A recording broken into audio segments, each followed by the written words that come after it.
Let's go straight to it. Now, the immediate past Chief of Army Staff, Lieutenant General Tukur Buratai, retired, has dismissed criticisms of his nomination as an ambassador designate, saying that he performed creditably well during his tenure. The former Army Chief, who spoke during a dinner organized in his honor by members of the 29th Regular Course Association, cited the compilation by officers at the Nigerian Army headquarters on projects and infrastructure development embarked upon all over the country as evidence of his good job.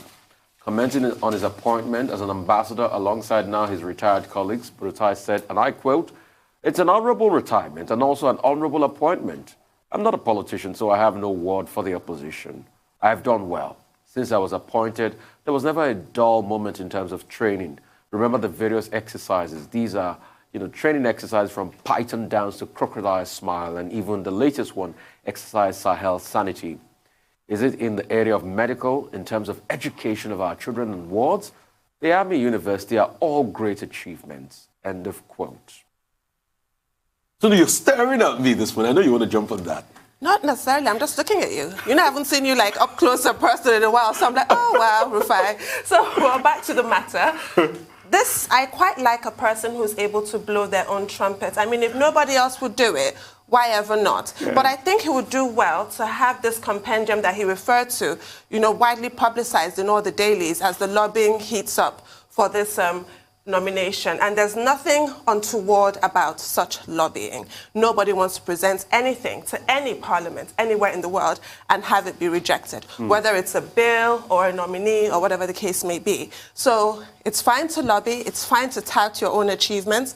It now is up to the Senate, who is going to confirm or otherwise, depending. Oh, no, it doesn't actually end there, because even if the Senate does accept him as a non-career ambassador, the country that the president has in mind will have to receive a letter of credence, and they will have to then send what is called, in the French word, agrément, accepting that ambassador. That's not always a done deal.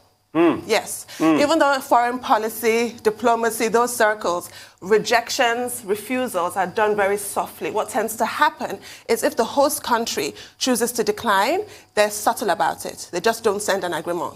So like agreement, difficile. Sometimes it can be very difficult. Exactly. So I was speaking French this morning. So after a while, the nominating country sort of gets the hint and might withdraw the person. So he has that. He has two hurdles ahead of him. We'll see how it goes. Dr. Batitula Grimont?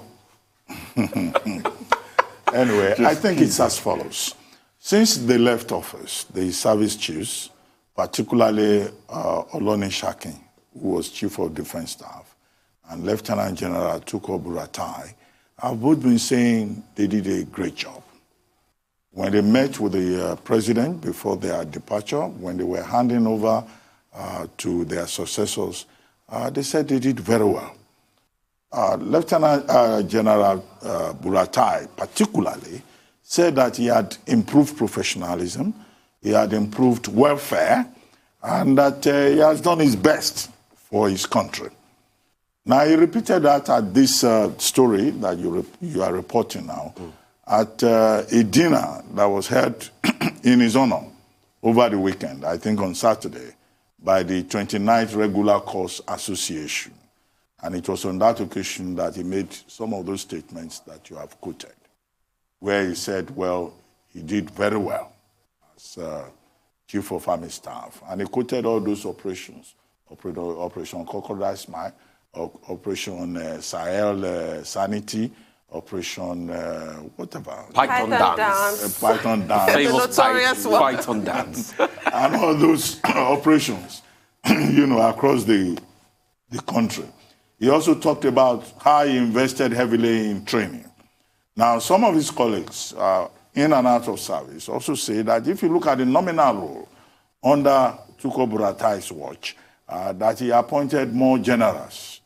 The nominal role before him used to show maybe about 70, 80 generals in the Nigerian army, but it increased to about 127 as at the time he left office on January 26.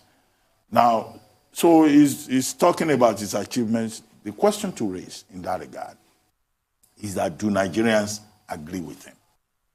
You will recall that after he left office, after the service chiefs were removed, we were told stories about jubilation in some military formations. We were told stories about, naval officers also jubilating that the team led by Olonishakin and Tuko Buratai had left office. Now, is he aware of that? So in other words, I'm saying that the verdict that he is giving, the self-assessment that he is giving, is not necessarily the assessment of Nigerians. Many Nigerians thought that those service chiefs should have been changed long before President Buhari eventually got around to it. Even the National Assembly, the two chambers of the National Assembly, on two different occasions, voted, resolved, recommended that those service chiefs were not helping Nigeria with regard to banditry, insurgency, terrorism. But of course, you know that cultural thing. What they say about the lizard, that if you don't praise me, I will praise myself. That's the proverb with regard to the lizard here in Africa. So what Tuko Buratai was doing over the weekend is a case of praising himself. He was raising his head like the lizard. Dr. Bati, can we call it self-lizardry? I don't want to invent any word, but basically that's what he was doing. And of course you can understand that from the perspective of ego and the need to assert yourself. He made a point that he's not a politician and that the president has not nominated him as an ambassador designate for political reasons. But he made one point that I found very interesting, which is the reference to his father. His own father was a World War II veteran. And he said his father fought in Burma. Or, well, some people call it Burma, they call it Myanmar. Unfortunately, Burma is in turmoil at the moment. But he said his father was a World War II veteran and that President Buhari knew his father. And that he thinks that part of his achievement is out of the respect that President Buhari has for his father. And I found that, really very touching. But, it's not enough for Lieutenant General Tuko Buratai to be attending one dinner after another where he will be praising himself like the lizard. I think he owes Nigeria, long term, a duty to write his memoirs. Many of our officers, public officials, they don't write their memoirs. It will be important for him to sit down one day or seek the assistance of persons who can help him write a story. And it will be our duty as a pundits, as a public intellectuals, to do a proper assessment of how he praises himself. He must realize, of course, that as a public servant, there are rules as to when you can appropriately tell your story. I would like to see his story, those achievements that he's been talking about. Let him document them. I hope you'll be taking your own advice and publishing your memoirs down the line. My own memoirs? Yes. I've not even started. I insist. I'm a young man. Down the line, I did say, I absolutely insist that you do. I mean, in the spirit of memoirs, MC Oluomo has his own memoir out, so I don't see why with MC Oluomo. So I don't see why. Who is so called? We'll be right on, take a short break.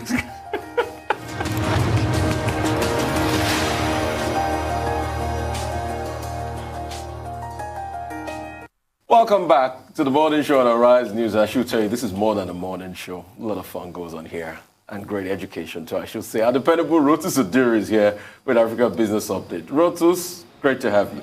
Thank you. Good morning, Rufai. Good morning, Doctor. Good morning, Tundu. Good morning. And good morning to all our viewers. We begin. I want to urge everybody to please read the article in today's This Day newspaper, our sister publication, on the chairman and founder of the BUA Group, Alhaji Abdul Samad Rabiu, where he is talking about the need for the federal government to review the cement policy in the country, which of course is restrictive and is trying to, of course, looking at increasing domestic production and favors, according, this is him saying it, favors only a select few players in the industry. He said, and this is, by the way, this is the second time he's talking to, This Day has featured an article where he's talking about prices of cement being too high.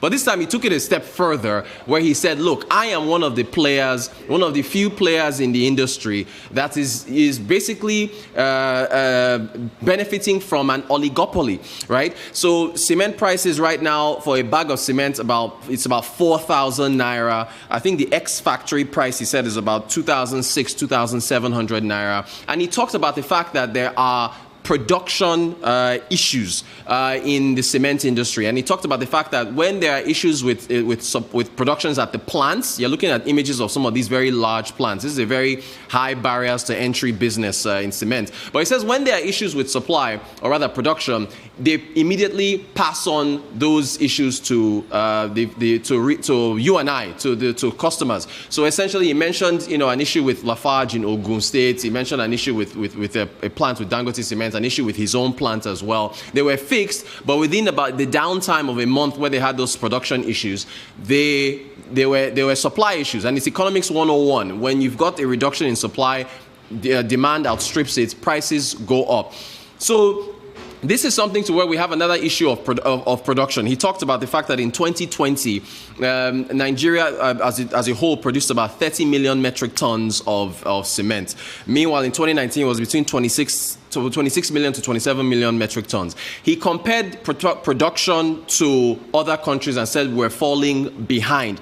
He also made it a point to note that he's talking about production, not installed capacity. So based on installed capacity, we should be doing a lot better. But there are challenges. And then he called for the federal government to reopen the cement industry and allow for other players to come in. Funny enough, he also mentioned sugar, and I'm kind of feeling like this is shots being fired at a competitor of his who is in cement and sugar, because he said, look, the backward integration program for sugar that was supposed to allow the players there increase production has also led to issues there where capacity is not meeting up with demand.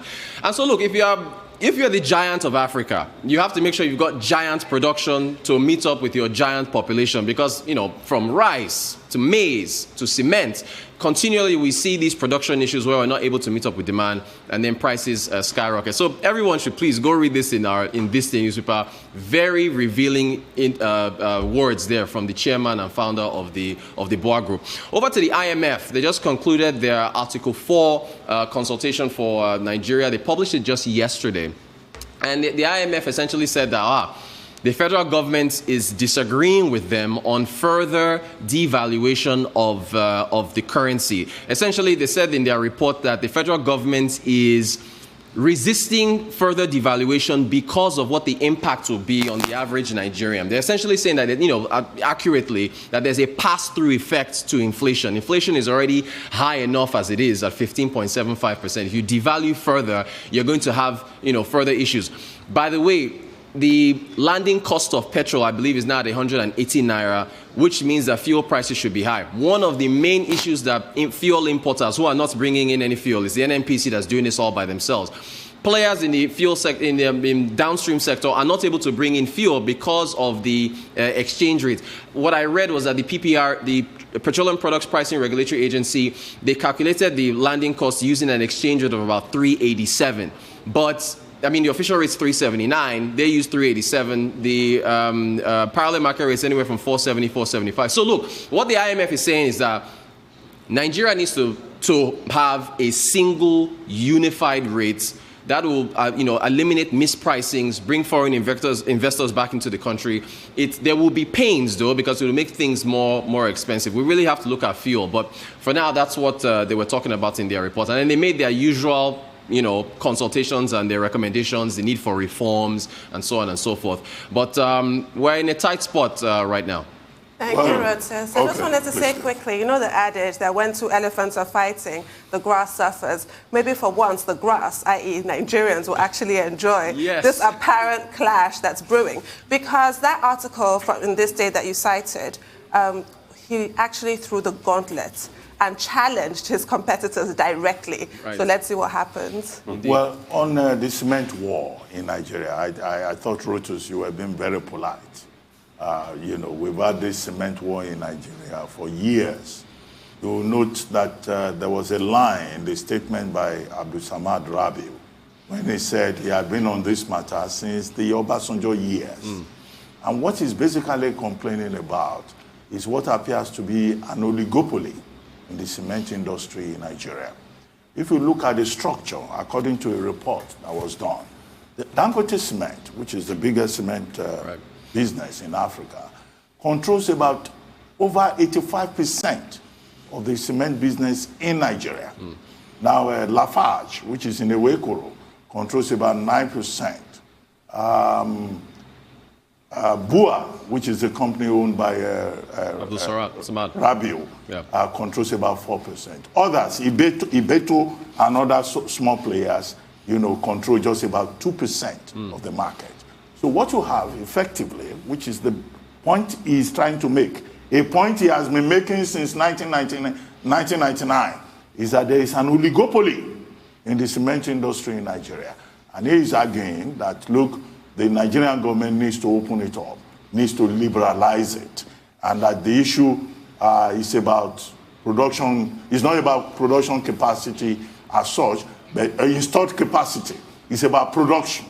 And he's saying that if you have more players within the market, then Nigerians will not need to buy a bag of cement at the rate of 4,000 naira. So it's about demand and supply. Right. But the question you should ask is, okay, why is Abdul Samad Rabiu and maybe you mentioned Ibetu also, right. Why have they been perpetually on this matter? And why is it that the Nigerian government has not responded in any, in any constructive manner? Right. So what you see at one level, maybe, as Samad Rabiu is pointing out, failure of policy, the failure of government to create an open playing field for people in that industry and also in the sugar business. Second is the issue about, well, is this a case of rivalry, within the business sector? Right. Because for more than 20 years now, we have had Ibeto at a time was fighting Dangote Cement. At another time, it was Rabiu Samad fighting Dangote Cement. At another point, it was Lafarge saying that they were going to restructure their business. However, what is important at the end of the day, in my view, is for government to adopt policies that will be in the best interest of the Nigerian consumer. Indeed. One of the issues raised by, what's that man's name? The Singapore man. Is it Lim Kuan Yew? Lim Kuan Yew, yeah, in his book, was how he discovered that in Nigeria, government makes policies to serve individual interests. And it looks like that pattern from Okotie-Eboh till now has persisted. Yeah. Right. So if that is the fundamental issue that Samad Rabiu is raising, because I see a subtext there about rivalry, about policy making, about policy implementation, that is what we should worry about. We don't have enough time. If there was time, we could have deconstructed it further. I would have loved to even be part of the deconstruction of this, but because of time, we need to go. But one thing is certain. It's that hidden hand that Adam Smith talked about. The invisible hand. The invisible hand that we are not seeing. That is pulling the levers of economy. It is not right to have an imperfect market in these very big markets. All right? We'll go to a quick break. We'll come back. We'll talk to you.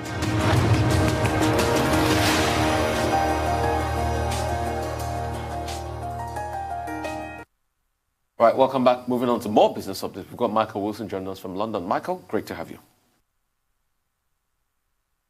The underlying movements, really, news of a possible warming in US-China relations, that's helping things a little, and the oil price sort of staying at that all-important $60 a barrel. So that's really underlying confidence. As I said, it's going to be a quiet week because of the holidays in China and the rest of Asia. But as far as markets are concerned, China's CSI 300 hit its highest level since 2008, but a mixed picture elsewhere, stocks slipping in Japan and also Australia, edging higher in Hong Kong. S&P 500 futures really very little changed. So round to that China-US thaw, Huawei CEO Ren Zhengfei has said he'd welcome a phone call from Joe Biden. In his first public remarks since the change of administration in Washington, Ren's having for a softer approach, clearly, towards the Chinese telecommunications giant he founded. 2 years of pressure, basically, from Washington under Trump, labelled a national security threat. And also Washington then alleged that Huawei's networking equipment would be used to spy on Americans. Huawei has repeatedly denied those claims. On to Tesla, which has actually doubled its sales in China amid the coronavirus pandemic. That's according to figures out yesterday. But, and this is a big but, 5 Chinese regulators have summoned Tesla over quality and safety issues as it ramps up production. China is Tesla's largest market after the US, and the electric car maker sold 120,000 cars, units as they call them, in 2020.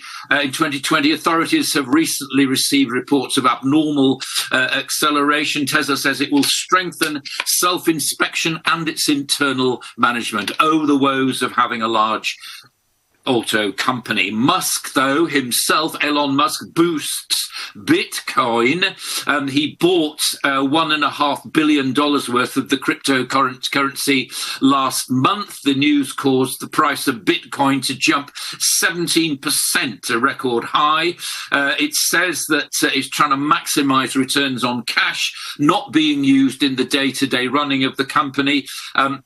Mr. Musk has been tweeting about it quite regularly. Who's going to be next? I mean, this is part of Bitcoin being used as a proper currency, proper in inverted commas. Could well be Apple next. That's the rumor on the street at the moment. Let's go to the United States. The Democrats, again, back to the stimulus business, they've maintained their income limits for the stimulus.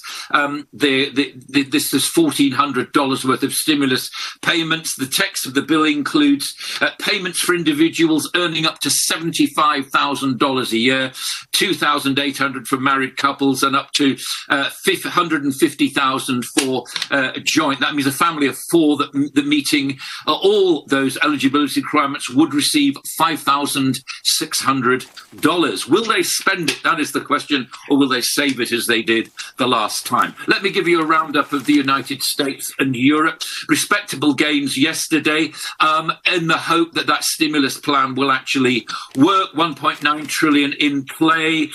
He announced the plan before he became president. A group of Republican senators, if you remember, were putting for a $618 billion plan. Obviously nowhere near the president's target.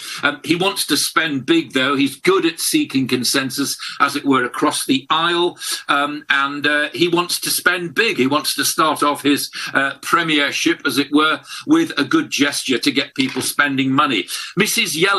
Janet Yellen, if you remember, he appointed her Treasury Secretary.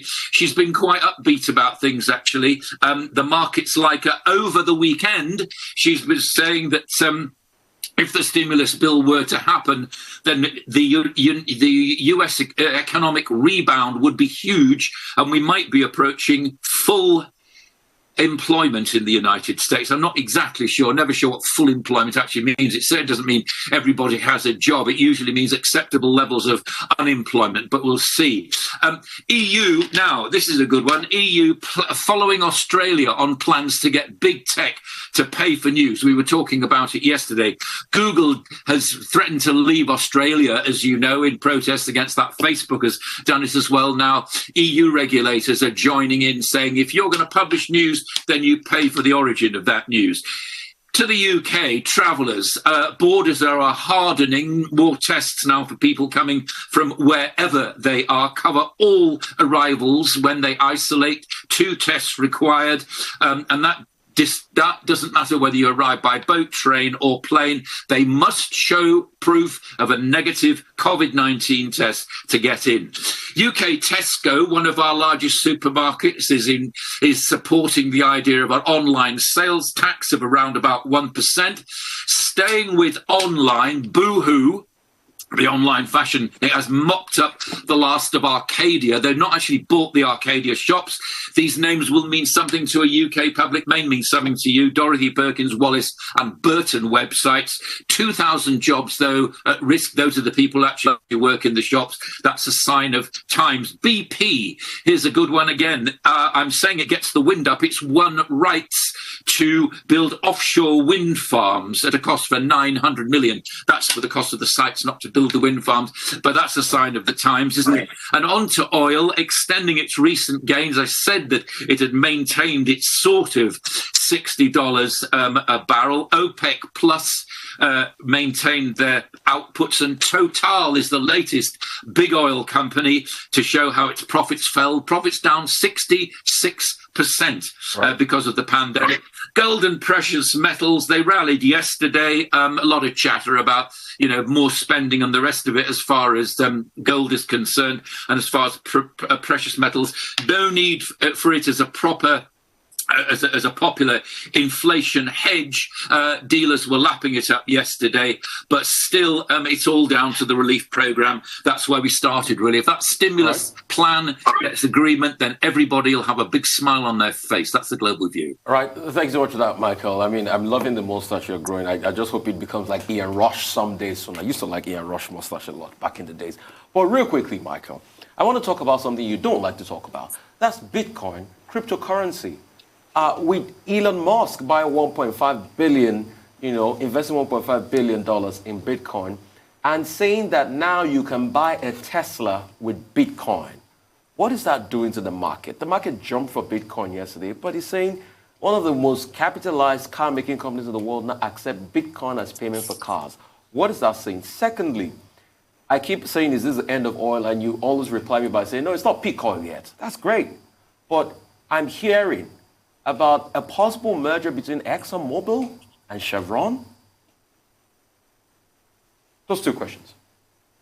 Right. First of all, mergers. Yes, in any kind of business, you're going to see with prices and profits suffering, why not merge the big producers together? I mentioned this yesterday. I think it is a possibility, certainly, that may happen. I wouldn't like to gamble on which particular companies they are, but have they been talking to each other? Well, I think they have, if the market's anything to go by. And I think we could expect to see something of that happening. As far as Bitcoin's concerned, the advantage to Bitcoin is that there's a limited amount of supply. Thus, the price can go up and go down. Do you trust central banks anymore? Do you feel they've been too free printing their money? You might well feel that. Then you might want to get involved with Bitcoin. Elon Musk, it seems to me, is getting into sort of Trumpville, really, with the tweets coming big and fast and so on. It might be that Apple starts to adopt Bitcoin as well.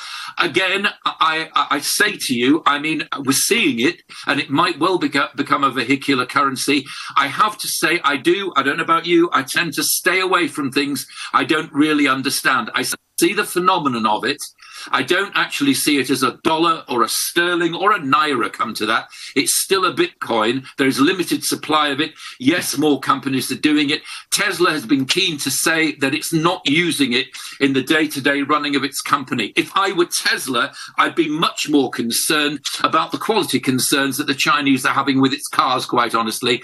Leave Bitcoin out of it for the moment. We'll hear a lot of chatter about Bitcoin. I still maintain, if I don't understand it, then I don't want anything to do with it, but I could be wrong. I'd be happy to be proved wrong, because I think central banks deserve a bit of a smacking. How about that? Yeah, I love that. I love that. Michael, I was going to talk also about the Bitcoin and to ask, how significant is this recent jump in the value of cryptocurrencies because Tesla is involved in it? And you just talked about central banks.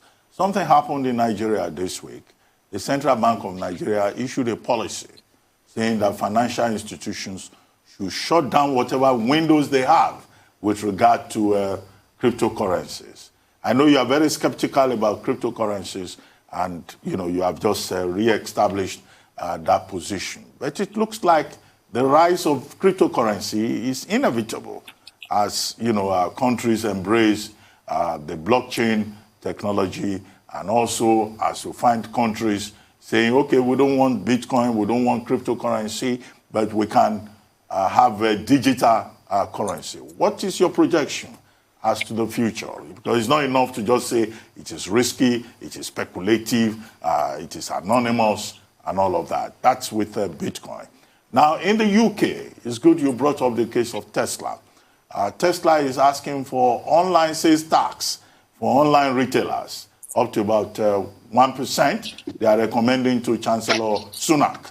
Now, Tesla is not alone. There are about 18 of them, as there are, other companies who are saying that the Chancellor needs to create a level playing field, because on April 1, as you know, there's going to be a review of tax with regard to property, which they've not been paying because of COVID-19.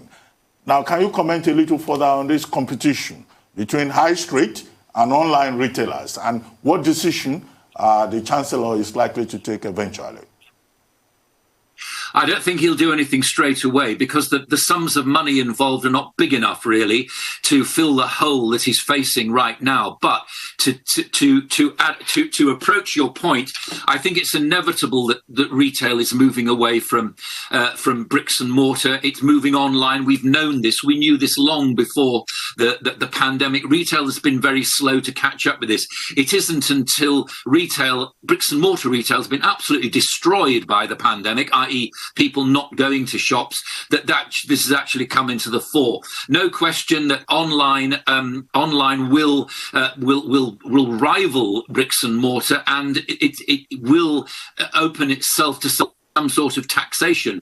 That's absolutely inevitable. Money never moves without governments wanting to tax it in one way or the other, and they're looking at online, and they'll try to exploit the sort of profits that online firms, including those that deliver like Amazon and those that create like the fashion industry and so on. They will get to grips with that at some kind of stage. There will be a so-called level playing field, but it's all about supply and demand. And at the moment, we are shopping online, and I think it's quite right that companies who have a heavy investment in property, like supermarkets do, because you go to the supermarket and there it is. It's still open right now, and it's still employing property. There will have to be a lot of levelling out, but it won't just be about online taxes. It'll be about things like business rates and so on, because it's like that business. If you've got a huge debt, you have a problem, but the bank has a bigger problem often, and it's the same with commercial property as well. It's all right them saying, well, we're going to put up the rents, but the supermarkets are saying, well, actually, you can't move us. We're sitting here and we're not going to pay those kind of rents because we're not getting the footfall. So there's a lot of levelling out to be done. The Chancellor may do something. If I were the Chancellor, as far as the budget's concerned, and we'll approach this as we get to it, I'd be saying, look, things have been tough, but I've pulled these various rabbits out of the hat. We aren't going to get a hike in income tax that you're really worried about, but we might do something with corporation tax, and we might do something with VAT. Those are the big ones. Online tax is really so small. It shouts loud at the moment, like I'm doing right now, but it's not that important. But it will level out. I can imagine. Thank you so much, Michael, for your time. I just see how all of this pans out into that autumn statement when it comes out by the Chancellor of the Exchequer. Thank you so much. All right, we'll go for a quick break. When we come back, we'll talk to Adeso Omora. Everything you need to know about COVID-19. Just stay with us right here.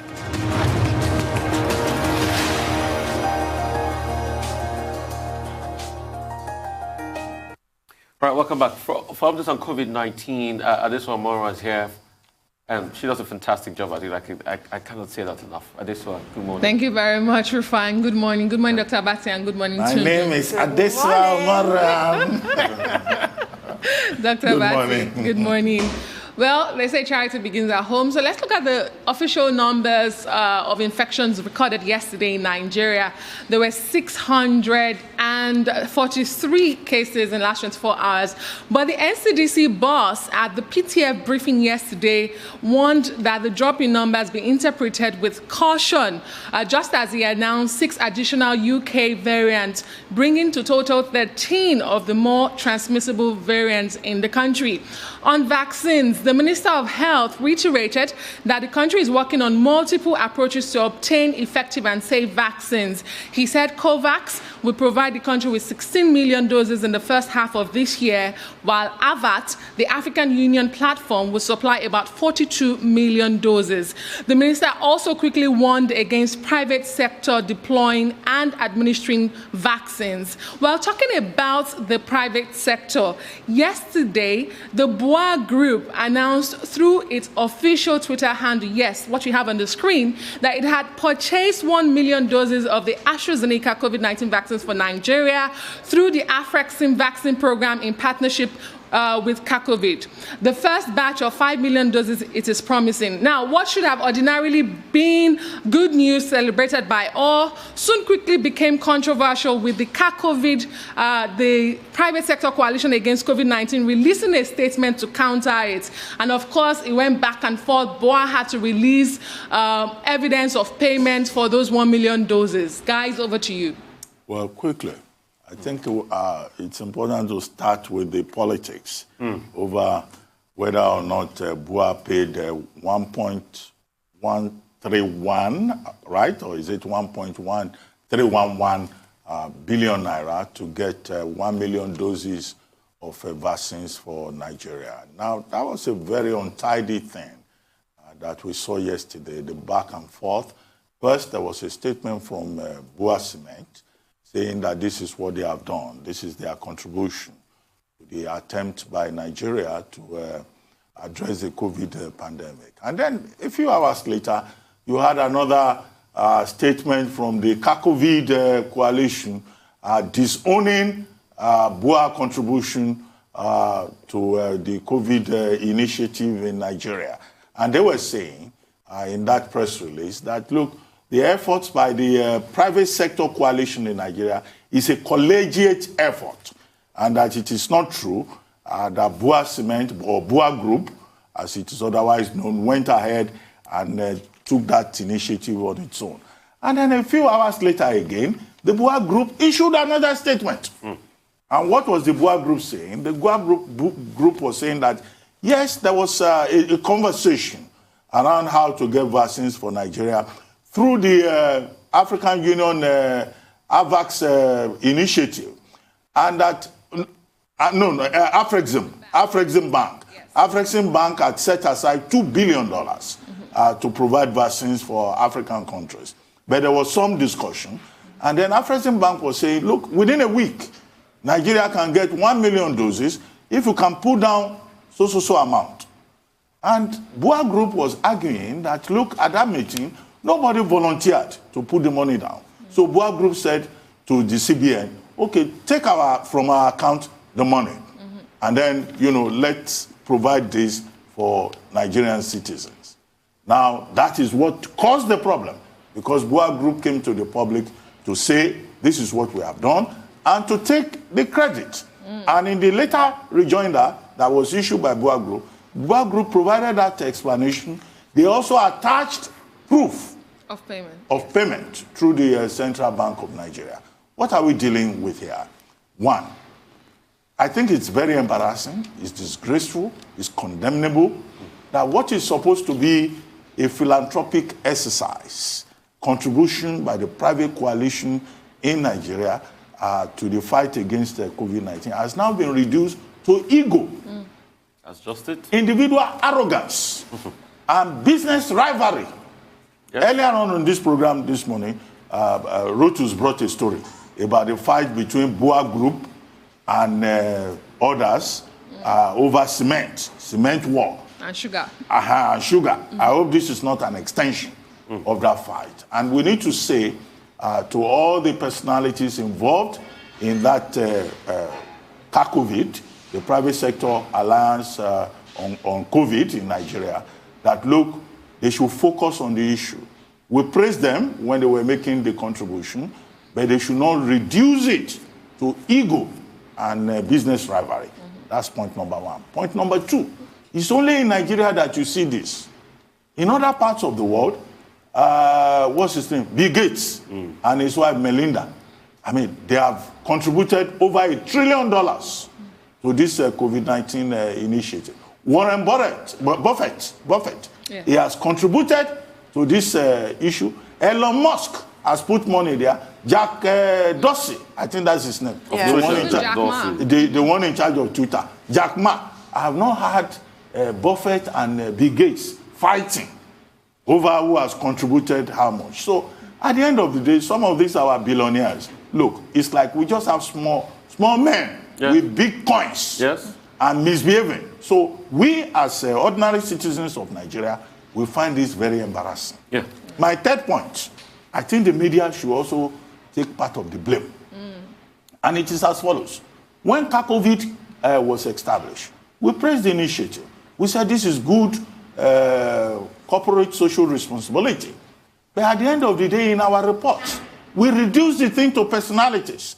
Instead of focusing on the institutions, we were promoting the names of the individuals behind the big institutions. And those individuals, I think the thing has entered their heads. That's why they have reduced the matter into a fight, into an ego conflict. Yeah. So we should take part of the blame. But going forward, what should be the situation? I think that SERAP had raised questions. SERAP, that's the Socio-Economic Accountability Rights Project. You know, they were asking for transparency, a proper accounting of what has been done. I know that the CACOVID, they published the money as they have spent it. But what they have shown us here with this their cat fight is that, in fact, we need to show more interest in what is going on in that CACOVID. And Godwin Emefiele, as the chairman of that party, he should not be intimidated by the fact that he's chairman of a body where there are big men, all the billionaires of Nigeria, persons who used to be his masters. He should ensure proper accounting. Wow. And some of the questions that should be asked is that, one, all these persons who contributed money, either as institutions or as individuals, did they not get tax rebates? Which was where the media missed the point. Yeah. Because they all got tax rebates. Now, who got the contracts? Did some of them give contracts to their girlfriends? Did some girls become billionaires? Well, we don't know about that, Dr. Bass. No. These are questions that can be asked. Was there favoritism in the award of the contracts? Arise News is a partner with CACOVID, so we are within our rights to ask these pertinent questions. Yes, please take it from But I have to make, to go to your point, Dr. Abatsi, about Bill and Melinda Gates Foundation, Warren Buffett. Those are individuals, so they don't have those clashes. The thing about it is, I can't really repeat the anecdotes Shaquille O'Neal gave about the late Kobe Bryant when he said there's no I in team. Kobe Bryant's reply was quite rude. I can't repeat it on Breakfast TV. But billionaires are known for their hubristic tendencies and inability to play as a team. They are individualistic, which is why they became who they became, I guess. So these kind of clashes are to be expected, embarrassing as it all is, because it is embarrassing. The bottom line is we do not care who is the name behind the vaccine. Nigerians just want the life-saving jabs. I had a lot to say on this matter, but because of time, I should say this very strongly. A man sees a snake, a woman kills it, as long as the snake is dead.